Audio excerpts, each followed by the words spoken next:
그리스 신화는 친부사라의 신화다. 크로노스가 갑자기 뛰쳐나와서 불멸의 낫을 휘둘러서 아버지를 거세해버렸습니다. 자식들이 태어나는 족족 자기가 집어삼켜버립니다. 그렇게 5명을 집어삼켰습니다. 자, 이 친부사례의 전통은 여기서 끝나는 게 아니라 그리스 신화 속에서 계속됩니다. 할머니 가이아 여신은 제우스를 불러다가 출생의 비밀을 다 알려줍니다. 그리고 운명의 장난처럼 아버지 크로노스에게 도전할 것을 촉구하죠. 역사의 본질과 인간의 본성에 대해서 그 옛날 고대 그리스인들의 신화는 젊은 세대들을 독려하고 응원하는 메시지를 담고 있다, 이렇게 볼 수 있습니다.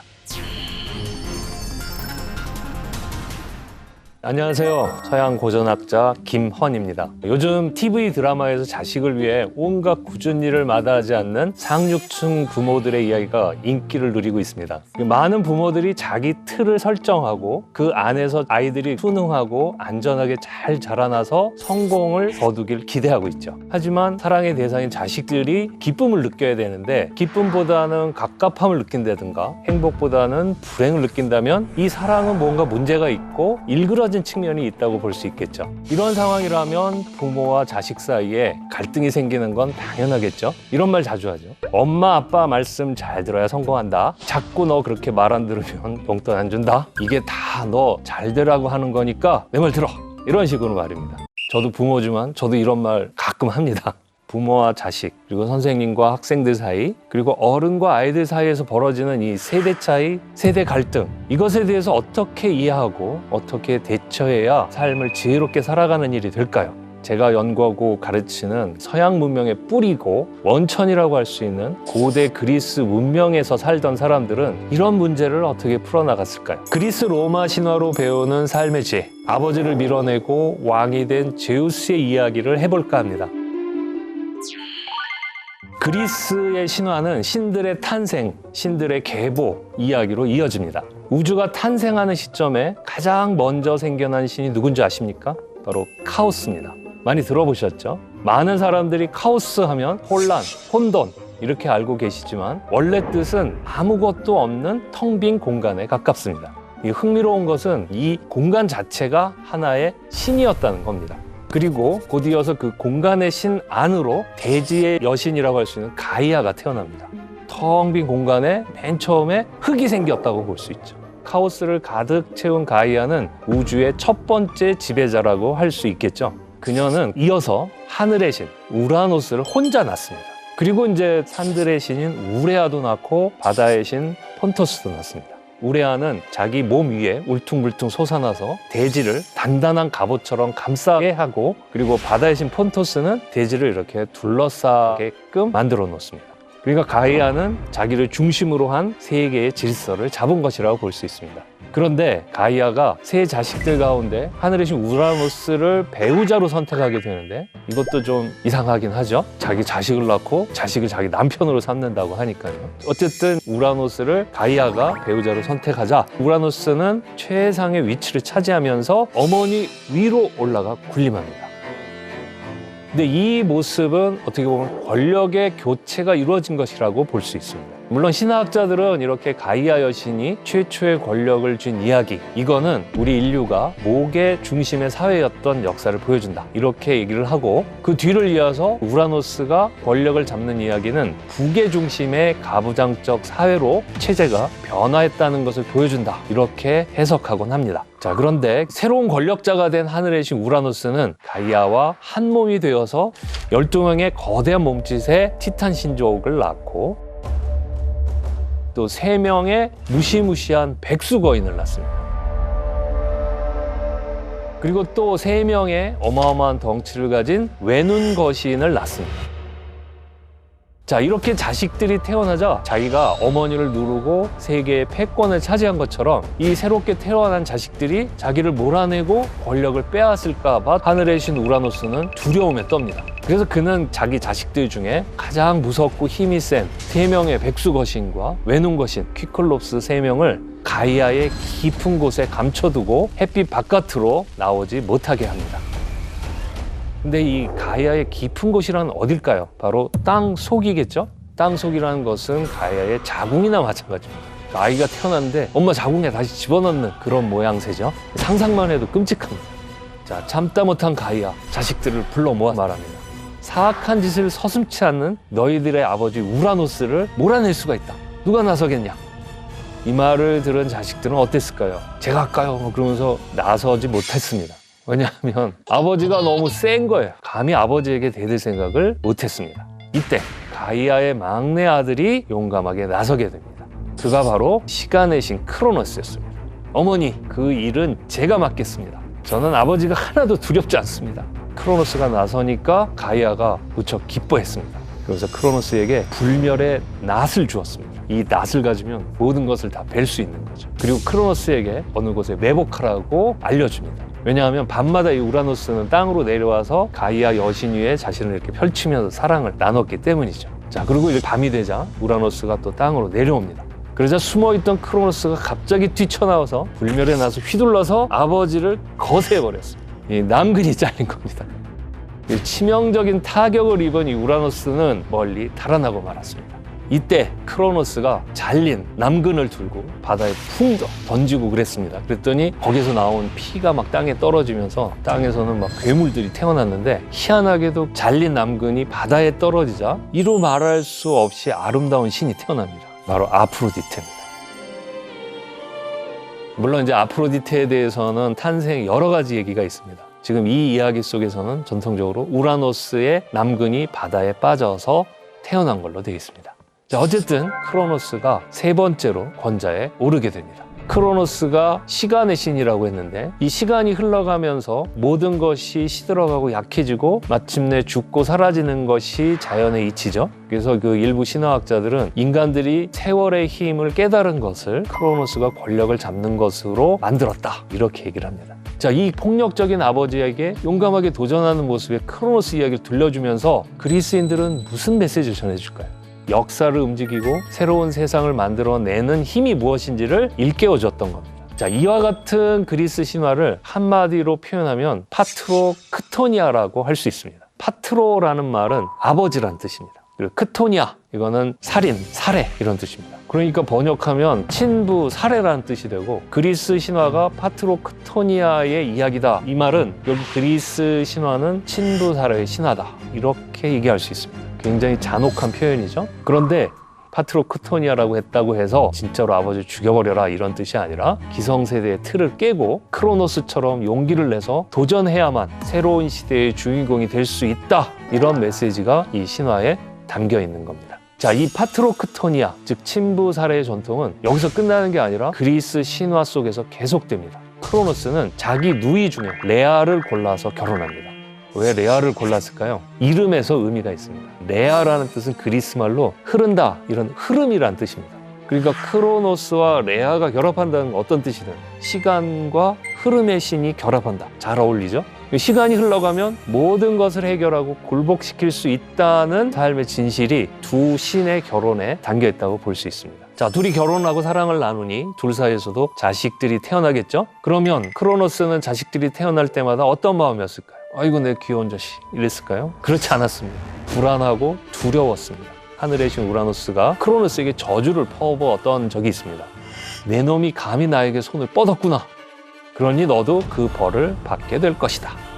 두려움을 견디지 못한 크로노스는 자식들이 태어나는 족족 자기가 집어삼켜버립니다. 그렇게 5명을 집어삼켰습니다. 크로노스는 자기 뱃속에다가 자식들을 가둔 겁니다. 그래서 5명의 아이를 남편에게 빼앗긴 레아는 6째가 태어나려고 하자 얘는 좀 어떻게 지켜야겠다. 그래서 크레타 섬으로 숨어 들어갑니다. 그리고 거기서 몰래 아이를 낳고 동굴 깊숙이 숨기고서는 대신 큰 돌덩이 하나를 주워다가 그걸 강보에 싸서 크로노스에게 주었습니다. 크로노스는 두려움에 조급해진 나머지 그냥 그 돌덩어리를 꿀꺽 삼켰습니다. 그러는 사이 크레타 섬으로 빼돌려진 이 아이는 아버지의 눈을 피해서 무럭무럭 자라났습니다. 그가 바로 여러분들이 잘 아는 그리스 로마 신화에서 최고의 신 제우스입니다. 제우스가 무럭무럭 장성하자 할머니 가이아 여신은 제우스를 불러다가 출생의 비밀을 다 알려줍니다. 그리고 운명의 장난처럼 아버지 크로노스에게 도전할 것을 촉구하죠.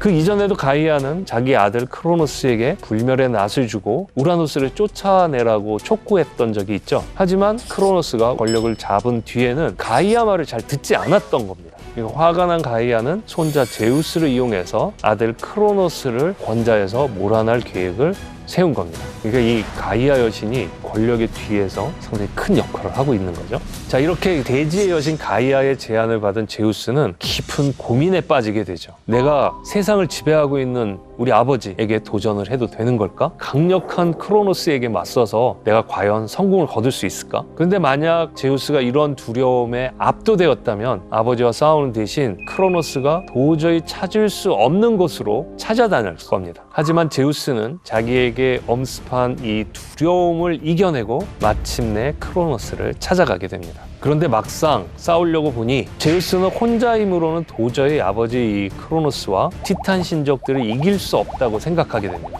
그러니까 자연스럽게 나를 도와줄 동맹군이 누가 있을까 하고 찾아가게 되죠. 가장 먼저 생각한 건 아버지 뱃속에 갇힌 내 형제, 누이들을 구해야겠구나. 그러면 그들이 나의 편에 서서 아버지와 싸워주겠지. 이렇게 생각합니다. 그리고 가이아 여신에 부탁했더니 제우스에게 신비의 약을 줍니다. 근데 이 약은 그걸 먹게 되면 이전에 삼켰던 것을 토해내는 그런 놀라운 효력이 있었죠. 제우스는 꾀를 내서 크로노스가 그 약을 먹게 만듭니다. 그리고 약을 삼킨 크로노스는 그동안 삼켰던 것을 다 토해내겠죠. 제우스 대신 삼켜진 큰 돌덩어리가 나왔습니다. 다섯째인 포세이돈이 돌덩어리 다음에 나오고, 넷째 하데스, 셋째 헤라, 둘째 데메테르, 장녀인 헤스티아가 마지막으로 나오게 되죠.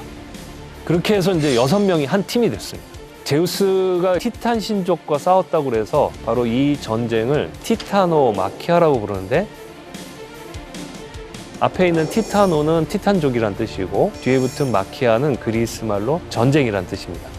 그런데도 크로노스와 그의 형제자매 12를 상대하기는 좀 버거웠겠죠? 그래서 싸움을 하는데 계속 밀렸습니다. 그래서 또 다른 지원군, 더 많은 지원군을 찾게 되죠. 대표적으로 꼽을 수 있는 이가 누구냐면 제우스의 사촌 가운데 예지력이 뛰어났던 프로메테우스였습니다. 프로메테우스는 딱 보니까 지금은 제우스가 불리해도 결국 제우스가 이길 것이다 라는 생각을 가지고 제우스 편에 서게 되죠. 그리고 자신이 갖고 있는 그 놀라운 예지력으로서 적절한 돌파구를 제시해주고 또 전략을 세워주고 했던 겁니다. 한마디로 말하면 탁월한 작전 참모 역할을 했던 거죠. 자, 이 프로메테우스뿐만 아니라 제우스는 전력에서 가장 큰 힘을 보태 강력한 지원군을 영입하게 됩니다. 바로 3명의 외눈것인 퀴클롭스들과 3명의 백수것인 헤카톤 케이레스였습니다. 이들은 지하세계인 타르타로스에 계속 갇혀서 비참하게 지내고 있었습니다. 그러니까 제우스는 이 소외당한 삼촌들을 찾아가서 도움을 요청했던 겁니다. 크로노스에게 사실 불만이 많았겠죠, 이 6명의 거신들은. 그러니까 당연히 자기 조카인 제우스의 편에 서서 싸우게 됩니다. 솜씨 좋은 대장장이었던 키클롭스는 제우스에게 모든 것을 파괴할 수 있는 번개를 만들어주고, 포세이돈에게는 삼지창을 만들어줍니다. 그리고 하데스한테는 일종의 도깨비 감투 같은 투구를 선물하게 됩니다. 백수거신 삼형제는 돌을 집어 던지는 그런 막강한 공격을 시도합니다. 이렇게 해서 제우스는 크로노스 세력과 대등하게 맞설 수 있었고 결국 승리를 거두게 됩니다. 이 권력을 획득한 제우스는 이전의 권력자들이 왜 무너졌는지를 곰곰이 생각해 봅니다. 그리고 이들이 실패한 원인은 권력을 과도하게 독점하려고 했던 독재적인 행태 때문이었다, 이렇게 결론을 내리게 됩니다. 자, 이런 통찰에 이른 제우스의 첫 번째 행동은 세계를 지배하는 권력을 적절히 나누는 것이었습니다. 자신과 함께 싸워준 형님과 누님들의 공로를 인정해서 그들을 제대로 대접해주는 것이었죠. 포세이돈과 하데스와 함께 제비뽑기를 합니다. 그러면서 어디를 다스릴지 통치의 영역을 나누게 되는데, 올림포스 산을 거점으로 해서 하늘은 제우스가 다스리는 걸로, 그리고 바다는 둘째 형님인 포세이돈, 그리고 지하세계는 첫째 형님인 하데스가 맡게 되었습니다. 그리고 인간들이 살게 될 땅은 누나들에게 적절히 맡겼던 겁니다. 장녀인 헤스티아에게는 화로를 맡겼습니다. 이 화로의 신이 된다는 게 무슨 뜻인가? 사람들의 공동체에서 가장 중요하고 기본이 되는 게 가정이죠. 한 집안에서 가족들은 화로를 중심으로 둘러앉았습니다. 옛날엔. 그러니까 이 화로의 여신이 된다는 것, 인간의 삶에서 가장 깊숙이 관여한다는 뜻이 되겠죠. 그 둘째 누이인 데메테르는 곡물을 관장하는 여신이 되었습니다. 사람들의 먹고 사는 활동에서 가장 중요한 문제를 데메테르 여신에게 맡긴 겁니다. 그 셋째 누이인 헤라는 제우스의 아내가 됩니다. 그런 점에서 또 결혼 과정을 주관하게 됩니다. 이렇게 함으로써 그 이전의 통치자들이 독재적으로 권력을 행사했던 것에 비하면 제우스의 통치는 한마디로 협업의 통치라고 볼 수 있겠죠. 흔히 제우스의 통치 체제를 올림포스 12신 체제라고 부르죠. 올림포스에 왕궁을 세우고 자기를 포함해서 12명의 신들이 함께 이 세상을 다스려 나간다는 뜻을 담고 있는 표현입니다. 자, 이 12명에 누가 들어가나요? 제우스, 포세이돈, 데메테르, 헤라가 포함됩니다. 하데스는 어디 갔죠? 지하로 갔습니다. 그리고 헤스티아는 어디로 갔나요? 지상의 가정으로 내려가서 화로를 관장했다고 했죠. 그래서 이 두 신은 올림포스 12신에서 빠집니다. 그럼 이제 나머지 8자리가 비게 되는데 이 8자리는 모두 제우스가 자기 자식들로 채우게 됩니다. 지혜의 여신 아테나, 태양의 신 아폴론, 달의 여신 아르테미스, 전쟁의 신 아레스, 그리고 대장장이 신 헤파이스토스, 축제와 포도주의 신 디오니소스, 전령의 신 헤르메스, 아름다움의 여신 아프로디테가 그들입니다. 여기에 나오는 아프로디테는 그 아프로디테랑 좀 추색이 다릅니다. 요 아프로디테는 디오네와 제우스 사이에서 태어난 제우스의 딸로 알려져 있습니다. 그러니까 그리스 신화도 여러 가지 판이 있는 거죠. 어쨌든 이렇게 자식들은 각자의 영역에서 독자적인 힘을 키워나가면서도 또 전체적으로는 제우스의 통제 아래서 협업의 체제를 꾸려나가는 방식이 됩니다. 물론 이렇게 자유를 줬다 어쨌다 그러긴 하지만 어떻게 보면 이 자체도 하나의 틀이라고 할 수 있죠. 그리고 제우스 역시 자신이 짜놓은 틀에 자식들을 가둔 거라고 할 수 있습니다. 그럼 문제는 어디에서 달라지느냐면 구성원들이 기꺼이 그 틀을 받아들이느냐 아니냐의 문제죠. 제우스는 자기 자식들 그리고 형제 자매들이 기꺼이 받아들이는 틀을 제공했다는 점에서 다른 신들과는 달랐고 바로 이 점이 제우스로 하여금 권력을 영원히 유지할 수 있게 해준 비결이라고 할 수 있습니다. 오늘 들려드린 그리스 로마 신화 속 상징과 은유에는 정말 놓치지 말아야 될 중요한 메시지들이 담겨 있습니다. 가이아에서 우라노스로, 우라노스에서 크로노스로, 그리고 크로노스에서 제우스로 새로운 세대가 기존의 체제를 무너뜨리고 새로운 세계와 역사를 만들어 나가는 그리스 신화는 기존의 질서를 절대적인 것으로 또는 지고의 가치로 고집하는 대신에 새로운 질서를 모색하는 젊은 세대들을 독려하고 응원하는 메시지를 담고 있다, 이렇게 볼 수 있습니다. 물론 기존의 질서와 전통을 소중하게 지키는 것도 중요하죠. 하지만 젊은 세대의 새로운 도전에 대해서 열린 마음을 가지고 응원하는 자세 또한 절실하게 필요하다고 볼 수 있습니다. 기존의 질서에 도전하는 자만이 새로운 질서, 새로운 세계, 새로운 가치를 만들어낼 수 있다. 이것이 그리스 신화에 담겨있는 소중한 메시지이고 우리가 한 번쯤은 주목하고 한 번 또 배워볼 만한 것은 아닌가 이렇게 생각합니다.